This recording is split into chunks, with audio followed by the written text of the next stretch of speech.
This week on Dan Really Likes Wine, it's a rather eclectic selection. A few very different bottles that have found their way into my cellar from various corners of South Africa, and that, as with most weeks, represent the extraordinary winemaking talent we have in this country.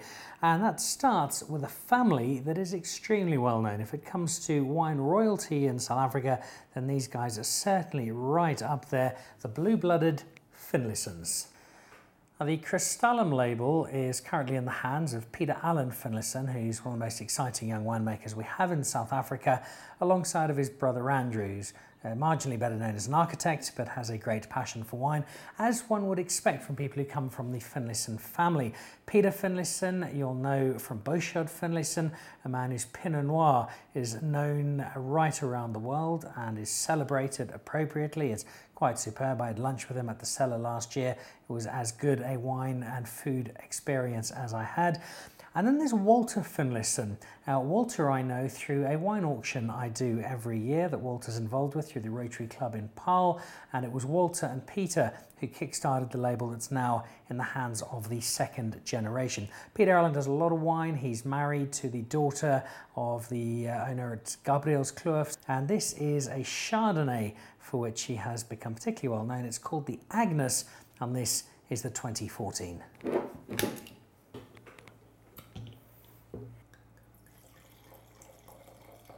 Well, packaging is very minimalist. It's no fuss. There's not too much here. There's not a verbose paragraph telling you that drinking this with sautéed prawns in a sweet and sour sauce on a late afternoon in July would be the best way to drink this wine.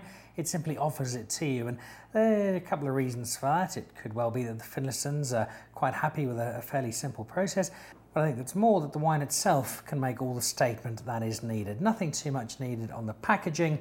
It's simply the wine that can do all of the talking.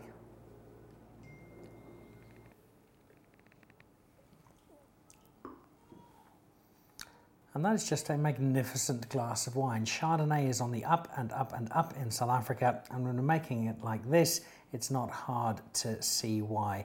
It's not overpowering, but there's certainly plenty of wine in there. It's beautifully smooth. It is an absolute delight to drink.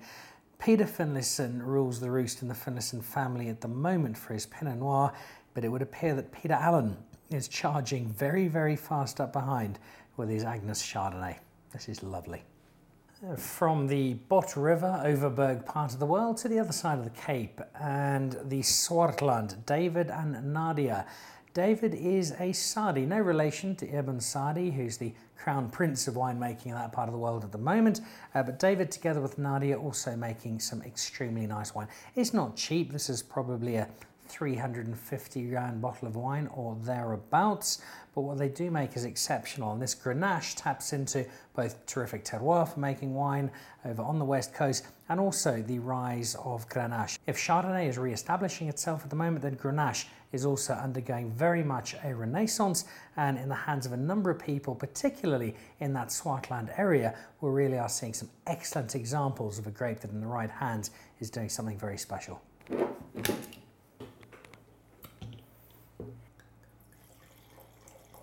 Now, if you're not overly familiar with Grenache, take Pinot Noir as your starting point. You can see from the colour it's in that light bracket, and it's a lighter wine. It's not as big and hefty as a Cabernet Sauvignon, as a Syrah, as a Merlot. It's a very light, smooth wine and a very delicate wine. And that means it's easy to get it wrong, but when you get it right, the results can be exceptional.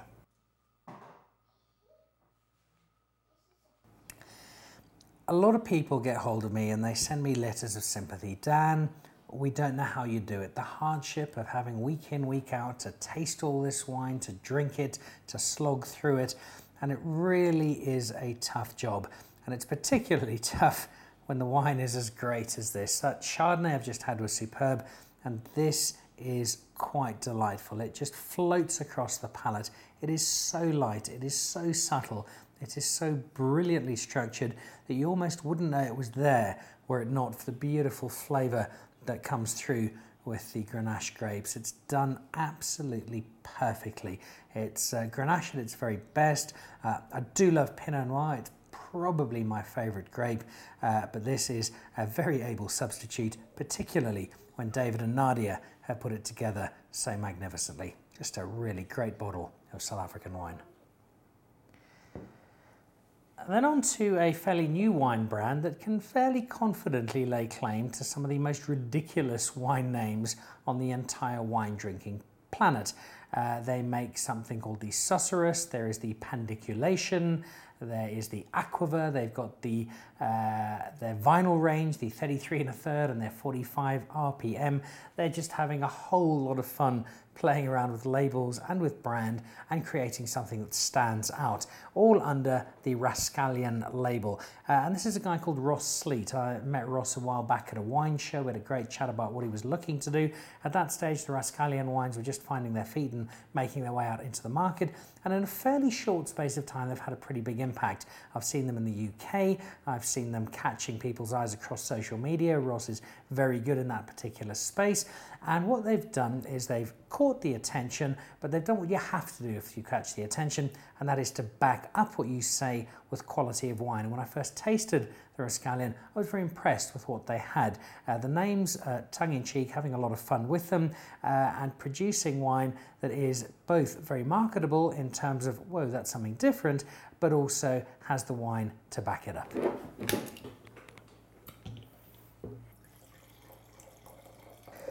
Now this is 85% Syrah, topped up with a bit of grenache. They call it grenache noir on the label to make it sound more French and more impressive, but it's just grenache as we know it. Northern Rhone blend, you'll see plenty of it in France, maybe not quite so much here. We often see it with a bit of Mourvèdre for an SMG, but the combination is well proven, and it's one that Rapscallion have decided to have a crack at.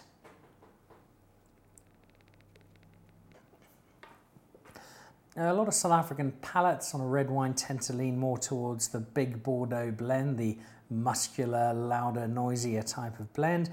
This is the counterpoint to it. This is the Rhone style. It's a lot more subdued. It's certainly not as full-bodied as a Bordeaux. If your Bordeaux is a Kardashian, then this is Kate Moss in the late 90s.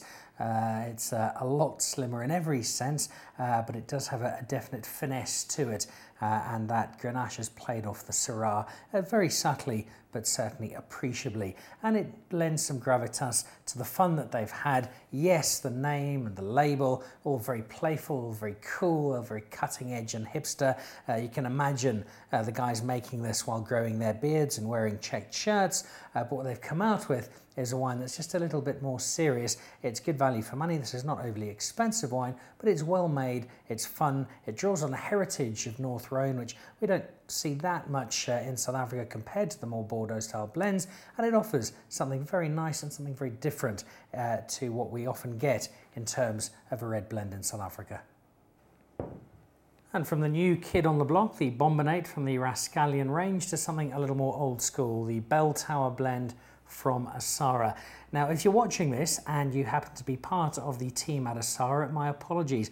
I must have driven past the Asara estate 1,000 times if I've driven past once. You come off that road past Spear, turn into Stellenbosch, and it's sitting right there on the left. They make some terrific wine, and it's inexcusable that I haven't been there. So I promise to come and visit you next time I'm driving into Stellenbosch, and I'm particularly going to come and visit you if this turns out to be as good as I've heard it is, and as good as the plethora of stickers decorating the bottle would suggest. There's not much space for a label. Such is the collection of accolades. There's top 100, there's double platinum from the NWC. There are a couple on the other side as well. Platter 4-star, there's a Mondus, there's a Frankfurt International Trophy. Even the Germans like this, so if they've been satisfied, it can't be too bad at all. The bottle speaks to the type of wine that you'd expect it to be.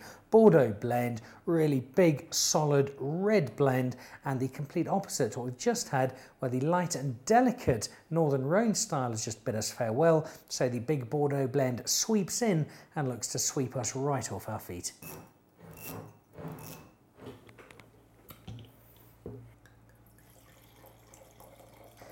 The sense of gravitas to this wine is enhanced by the fact that I could only just pick it up with one hand. it is a very hefty bottle of wine.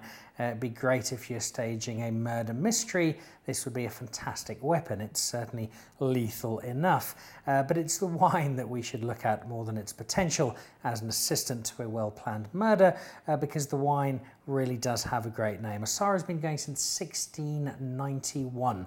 That's a very long time in anyone's book, and this bell tower is one of the highlights of what they're currently offering. It's a wine they take a great deal of pride in. It's their Bordeaux blend, Cab Sauv lead, as I mentioned, just a touch over 50%. The bottle is hefty, the look is hefty, and the wine one expects won't be dissimilar.